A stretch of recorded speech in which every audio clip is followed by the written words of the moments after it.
right, so now let's talk about the conversation, Mike. Okay. And that's the World Handicap System. So in 2020, at the start of this year, they changed the rules for the handicap system, which they could change them every year and nobody would know them. Nobody would understand them. Yep. It is as confusing as ever before, but yet still, in some circles, people think it's fairer. So if you could, as plainly as possible, to the hacks out there, and even to the sticks that still don't fully understand it, Yep. tell me about the new regulations. We're 7 months into the year here and the 2020 handicap system. What does it mean, and what do people need to know? What are the facts?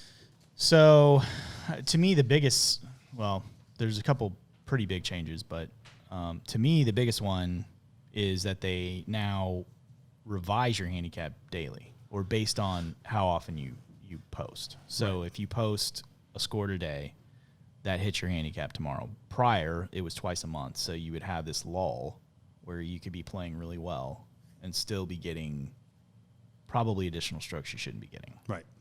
So that part makes it more fair. Because if I'm playing well in a week span, and I've got that energy and that passion and that drive and everything's working. Yes. I'm not getting extra strokes against a competitor. Correct. Anymore. Another big change is prior it was 10 scores that they would count of your last 20. Now they only count 8 of your last 20. So they're shortening. It's basically your best 8 scores. Best 8 out of scores. Your last 20.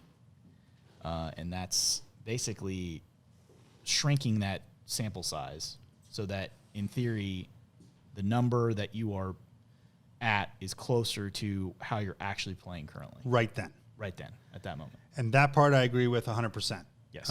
But it sucks. Because if you're coming into a tournament, if you're coming into something where a money game, or there's something where and you are playing well, historically you have... What I will say, what I think is probably the most difficult part of it is if you are playing poorly and you are a higher handicapper, it takes longer for your handicap to actually go up. Okay. Right? So it's a longer curve, because you have to have those those bad scores are going to really leak into your best 8. It's going to take a little longer. Yet if you play well 3 days, 3 rounds in a row, it will drop dramatically. It will drop you faster. Yes. So because that's really looking at